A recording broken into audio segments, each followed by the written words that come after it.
The moment the truth exploded inside the Bennett family's dining room, I realized love wasn't always enough to survive a single evening.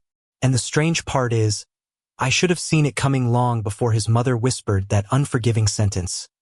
A perfect Omega like you deserves a future without secrets. That was when I knew I wasn't part of that future. Kai Bennett had always told me his family was complicated. What he did not tell me was that complicated meant powerful, overprotective, and obsessed with the idea of perfection. I learned it the hard way. One confession, one DNA result, one accidentally overheard conversation. And suddenly the man who had whispered "I love you" into my neck for almost a year became the center of his family's future plans, future expectations, future everything. And I was not included. But let me start from the beginning, from the moment everything began to fall apart so beautifully.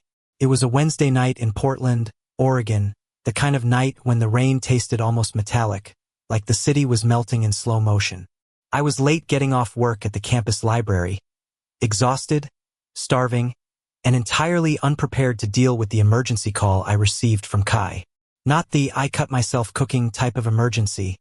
Not even the "I had a rough shift at the hospital, please come over" kind. It was just 2 words. Come now. I didn't ask questions.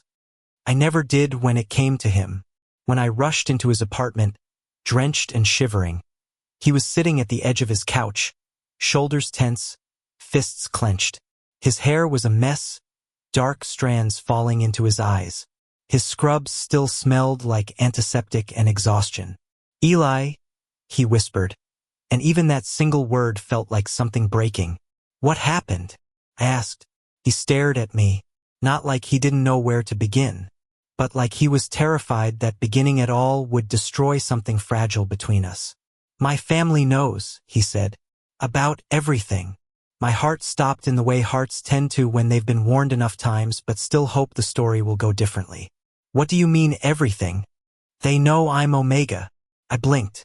He'd hidden that fact from nearly everyone at the hospital, but he told me early on, maybe too early, when we'd barely even known each other. It was part of what made us close. It was part of why I loved him. "And they know about us," he added quietly. I felt the floor fall away. Kai was from the kind of old money family that still pretended to be modest while owning half the medical buildings downtown. They didn't like surprises. And they definitely didn't like surprises involving their only son and an Omega designation that changed everything in terms of status, partnerships, inheritance, expectations. A perfect Omega meant he was a prize, eligible, valuable, and yet he'd chosen me, Eli Cooper, librarian, broke, absolutely average in every possible way. I swallowed, my throat tightening. "What did they say?" He looked away. "It doesn't matter," which meant it mattered more than anything. I moved toward him, but he suddenly stood, pacing, hands running through his hair. "They want me to come home for dinner tomorrow. Just family. They said we need to talk about my future." The way he said future made my stomach churn. "You're not going alone," I told him. That got his attention. He stopped pacing. "Eli, I mean it, Kai. If they're talking about your future, they're talking about mine too." He closed the distance between us in 3 strides, grabbed my face with both hands, and kissed me like he wasn't sure how long he would have the right to. His breath trembled. "You have no idea how much I want that," he whispered against my mouth. "But I don't want them anywhere near you." He swallowed. "They'll hurt you just to keep me in line." My chest tightened, not from fear but from the unbearable tenderness of him trying to protect me. "We'll face them together," I told him. He didn't say yes. He didn't say no either. He only kissed me again, slower this time, like he was memorizing something he feared losing. We stood like that for a long time, the rain pounding against the windows, the silence between us thick with unspoken worries. When he finally pulled away, his eyes were glassy. "Stay tonight," he murmured. I did. I always did. But I didn't know that it would be our last peaceful night before everything shattered. Kai's family estate looked more like a luxury retreat than a house. When I drove up the next day, my stomach was a knot of nerves. Kai met me at the entrance, already stressed. He was wearing a white button-down and dark jeans, simple, relaxed, but somehow he still looked like he'd stepped out of a medical drama. Handsome, bright-eyed, impossibly gentle. "You don't have to do this," he said for the 10th time. "And let them bully you alone? Absolutely not." He sighed, touched my cheek briefly, then pulled me inside. His parents were waiting. His father, Morgan Bennett, had the posture of someone who'd spent his whole life expecting the world to bow. His mother, Evelyn Bennett, was beautiful in a cold way, her smile too polite to be sincere. His sister, Claire, watched everything with a calculating sort of curiosity that made my skin crawl. Dinner started normal enough.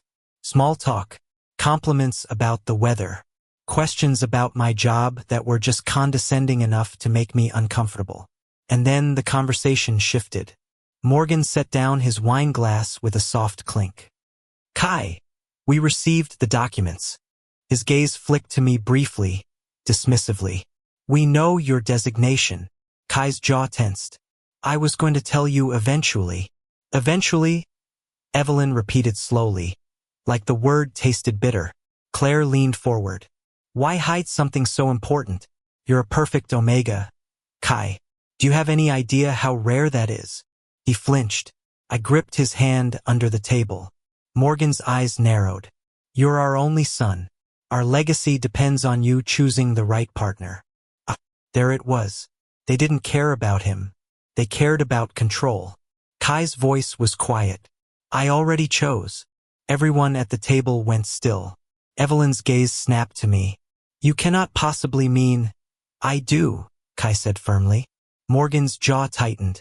An Omega's partner determines the strength of their future family, their children, their social standing, their stability. Claire gave a humorless laugh. "And you picked a librarian?" Kai's fingers trembled in mine.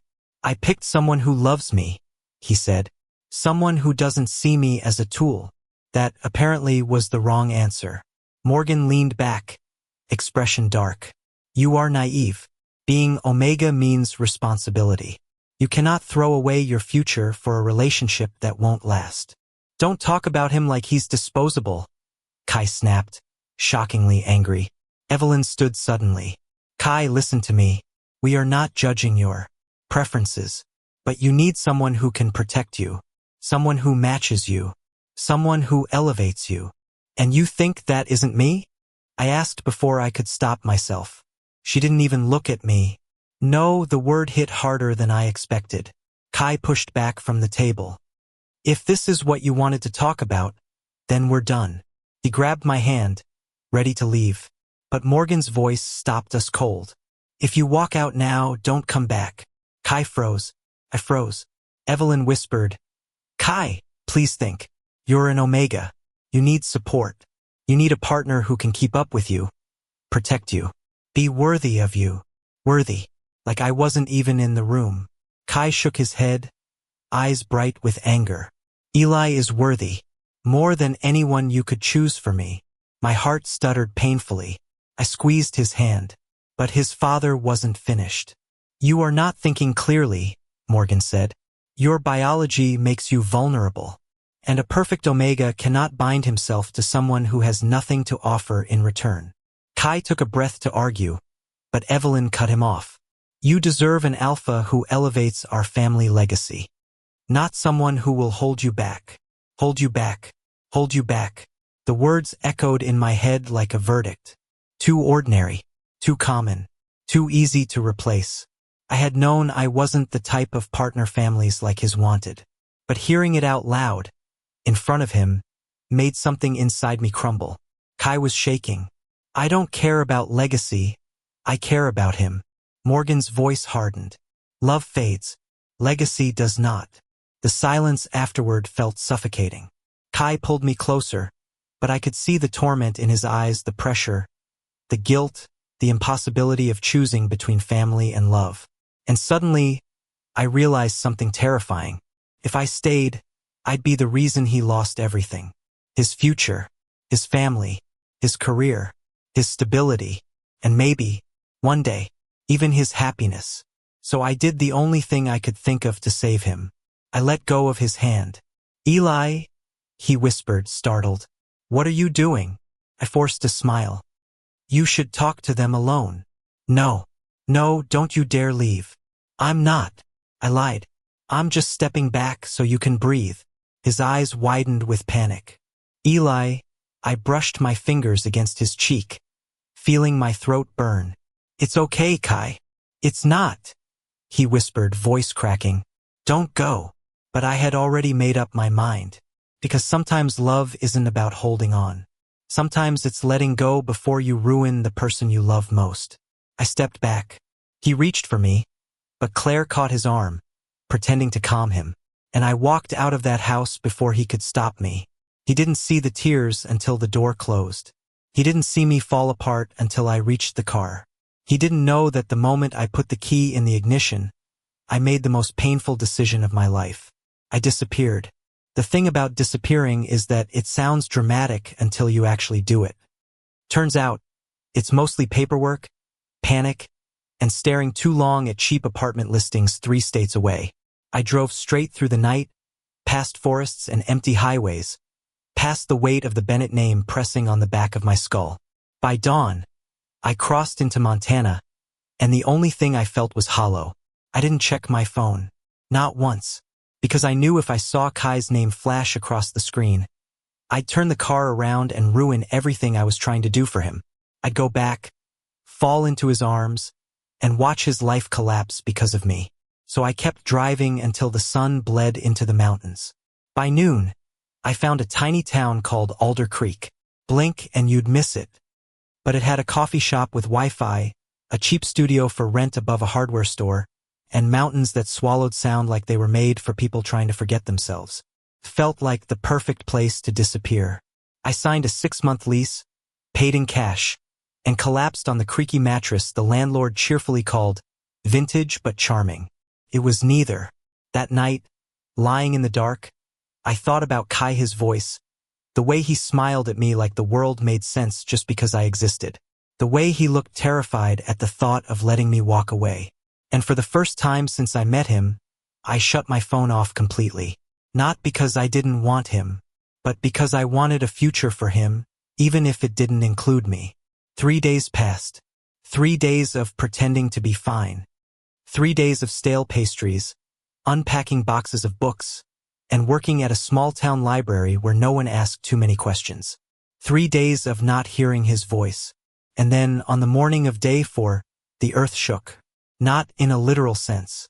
More like fate deciding subtlety was overrated.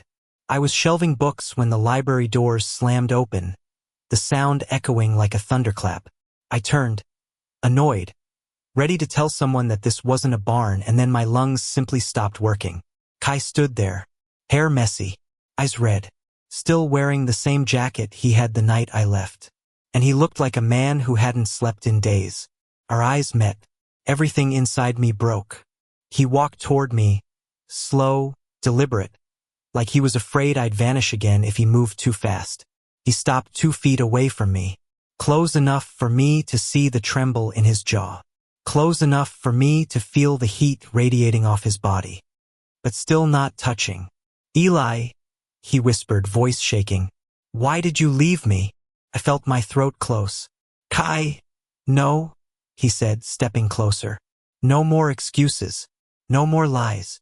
His chest heaved. His hands clenched at his sides. You disappeared, he said. No calls. No texts. You changed your number. You left your apartment. I thought something happened to you. I thought maybe he swallowed hard. Do you know what that did to me? Guilt slammed into me like a tidal wave. Kai, listen, no, he repeated, voice breaking. You listen. You don't get to decide my life for me. You don't get to walk away because you think you're protecting me. You don't get to leave me behind like I'm some child who doesn't know what he wants. I stared at him, stunned by the force of his anger. He stepped closer until he was inches from me, breath shaking. You are what I want. You always have been. Kai. My voice cracked.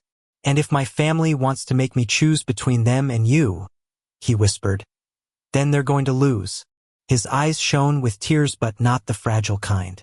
The fierce kind. The kind that meant he was done being controlled.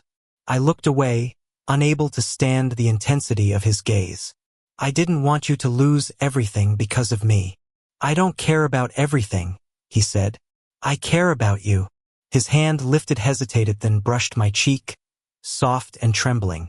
You really think I'd let them dictate my life? My love? My future? He whispered. You think I'm that weak? I opened my mouth, then closed it. I thought I was protecting you, I said quietly. I don't need protection from you, he murmured. I need you. That's it. Just you. My heart twisted painfully.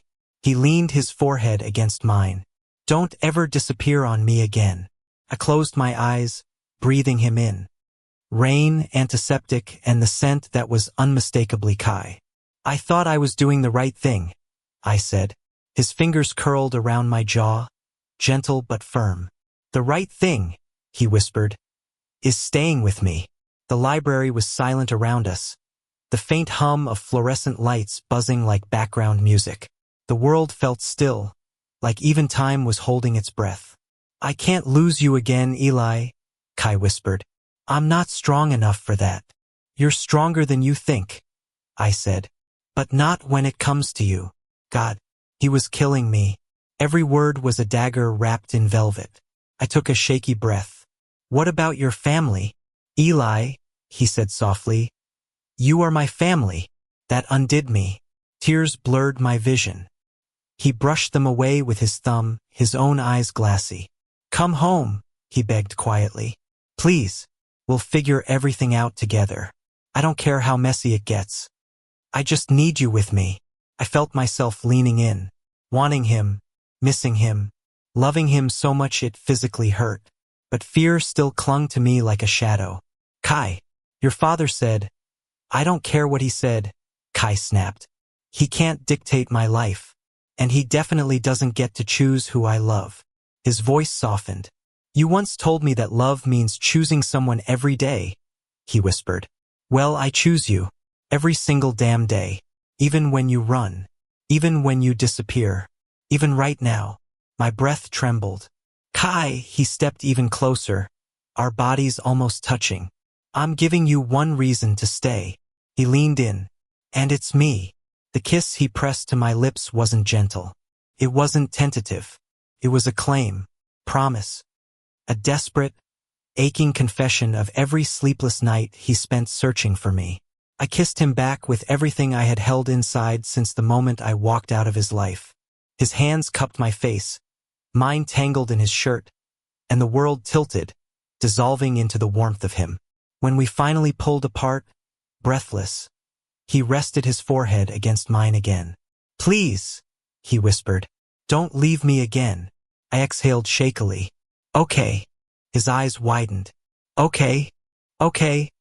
I repeated, voice thick. I won't leave. You promise. I promise. He pulled me into his arms, holding me like he intended to never let go again.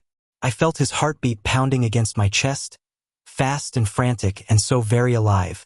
God, he murmured into my shoulder. I thought I lost you forever. You didn't, I whispered. You found me. He laughed softly, breath shaky. I'm never letting you go again. Good, I said. Because I was tired of running anyway. He pulled back just enough to look at me, his smile soft, vulnerable, beautiful.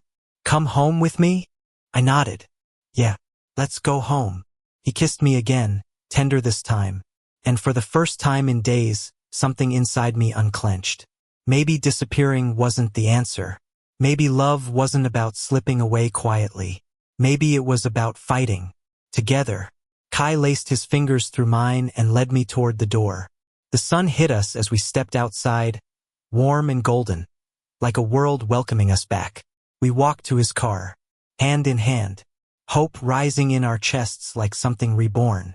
Because maybe, just maybe, we're strong enough to face whatever came next. Together.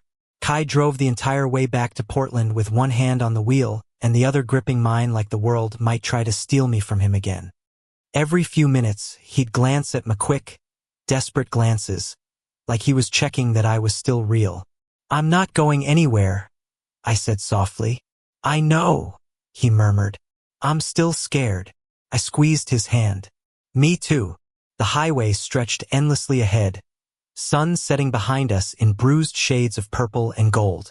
It felt symbolic, like the end of something heavy and the beginning of something terrifyingly fragile. When we reached Portland, he didn't drive to his apartment. He drove to his parents' estate. My stomach dropped. "Kai, no running," he said quietly. "Not anymore. If they want to be part of my life, they need to accept all of it. Including you." The bravery in his voice wasn't loud or showy. It was quiet, steady, the kind of bravery that came from a wound that finally refused to stay open. He parked the car. I stared at the house glowing like a mansion from a silent film. Cold, majestic, unwelcoming. "Are you sure?" I whispered. He leaned in, kissed my forehead, then my cheek, then my lips. "Yeah. With you, I'm sure about everything." We walked to the door hand in hand.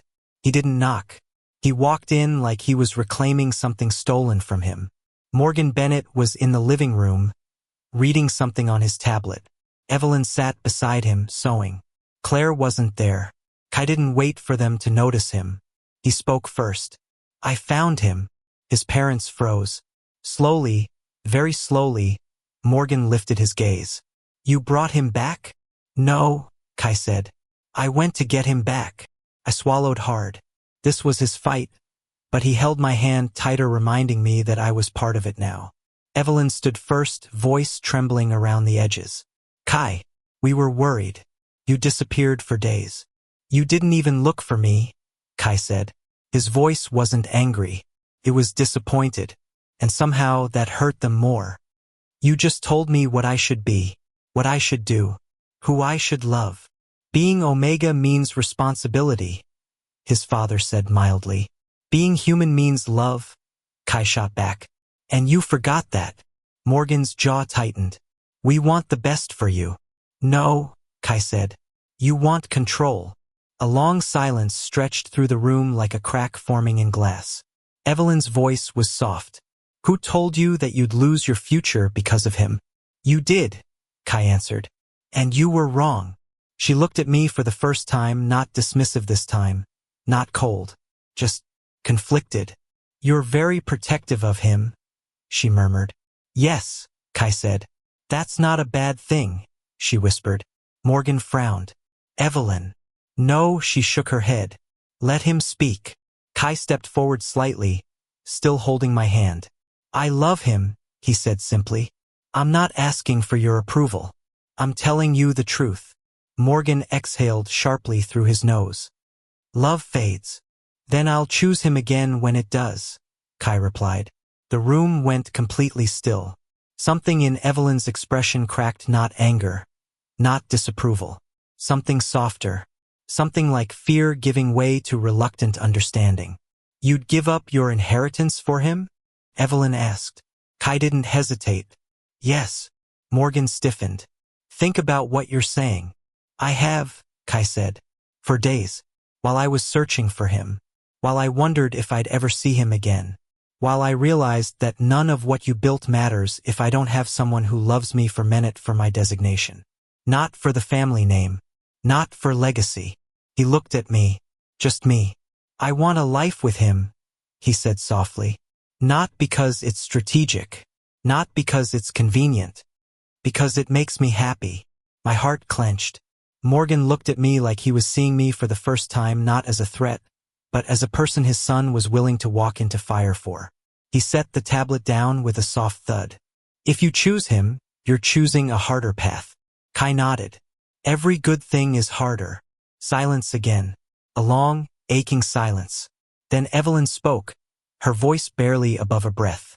"If you leave this house with him today, don't come back hoping things will be the same."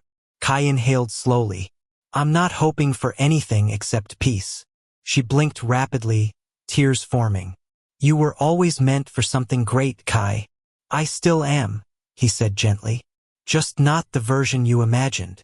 Evelyn covered her mouth with her hand. Her shoulders shook once, barely noticeable, but I saw, and she turned away. Morgan rose, walked to the window, and kept his back to us. "If this is the life you want, then go." Not angry, not supportive, Something in between. Kai squeezed my hand. I'm ready. We walked out. No dramatic shouts. No slamming doors. Just two people choosing each other over a legacy so heavy it had almost crushed one of them. Outside, Kai let out a shaky breath, then looked at me with a softness that made my knees weak. You okay? He asked quietly. I should be asking you that. He laughed softly. I've been okay ever since I found you. He leaned in, kissed me, slow and deep, like he wasn't rushing anymore, like he finally had time. When he pulled back, he wiped my cheek with his thumb. Let's go home. Your apartment? I asked. No, he said. Ours. My heart stopped, and started again twice as hard. The next month was messy. Healing usually is. Kai quit the hospital where half the staff only respected him because of his family name. He moved to a clinic on the east side, smaller, humbler, but full of people who treated him like a doctor, not a title. I found a job at a local university library, quiet, steady, familiar. We found a small apartment with big windows and terrible heating, where Kai insisted on keeping plants that refused to survive, and I kept buying mugs we didn't need. We fought sometimes soft fights, like the echo of old fears. I'd worry I wasn't enough. He'd worry I'd disappear again. We'd hold each other through both. Love never magically fixes everything, but love made everything worth fixing. One night, 2 months after he found me in Alder Creek, we were on the couch, wrapped in blankets, watching a movie neither of us was paying attention to. Kai's head was on my shoulder. My fingers were in his hair. The world was quiet. You know, he murmured suddenly, I think my parents miss me. I paused. Do you miss them? He thought for a moment. Sometimes, but not the version of myself I had to be with them. And now, he smiled against my shoulder. Now I get to be me. A warmth bloomed in my chest. I'm glad. He shifted, climbing into my lap, straddling me, cupping my cheeks with both hands. You made me brave enough to choose myself. I met his gaze, soft but steady. No, you did that on your own. Kai kissed me, a warm press of lips that deepened slowly, melting time. When he pulled away, he whispered, You saved me. So did you? I whispered back. We sat like that, foreheads touching, breaths mingling. And that was when the knock came at the door. Kai stiffened. I frowned. Expecting someone? He shook his head. I stood, opened the door and froze. Evelyn Bennett stood outside. No makeup, no perfect hair. Just a mother holding a container of soup with shaking hands. Kai appeared behind me, breath catching. Mom! She swallowed hard, tears welling. I didn't come to bring you back, she whispered. I came to apologize. Kai blinked. What? She stepped inside hesitantly, setting the soup down on the table like it was an offering in an old ritual. I was wrong, she said softly. About what matters. About legacy. About everything. Her eyes flickered to minute cold. Not calculating. Just human. You make him happy, she said. I see that now. Kai inhaled sharply. Mom. Morgan didn't come. Claire didn't either. But Evelyn did. And sometimes healing begins with just one person turning the doorknob. She touched Kai's cheek gently, tearfully. You deserved my support. I'm sorry it took me so long to understand. Kai pulled her into a hug, burying his face in her shoulder. I stepped back, giving them the space I knew they needed. And for the first time, I felt like maybe, just maybe, love could rewrite traditions. After she left that night, Kai turned to me, voice thick. See? He said. We're going to be okay. I nodded. Yeah, we are. He smiled, pulled me into his arms, and whispered against my lips, Forever, Eli. I meant it. And this time I believed him, because when his family learned he was the perfect Omega, I disappeared. But he followed me across states, through fear, through legacy, through everything, just to say one thing: I belong with you. And in the end, that was enough. More than enough. It was everything. Thank you for listening. If you find it interesting, please like and subscribe to follow the next stories.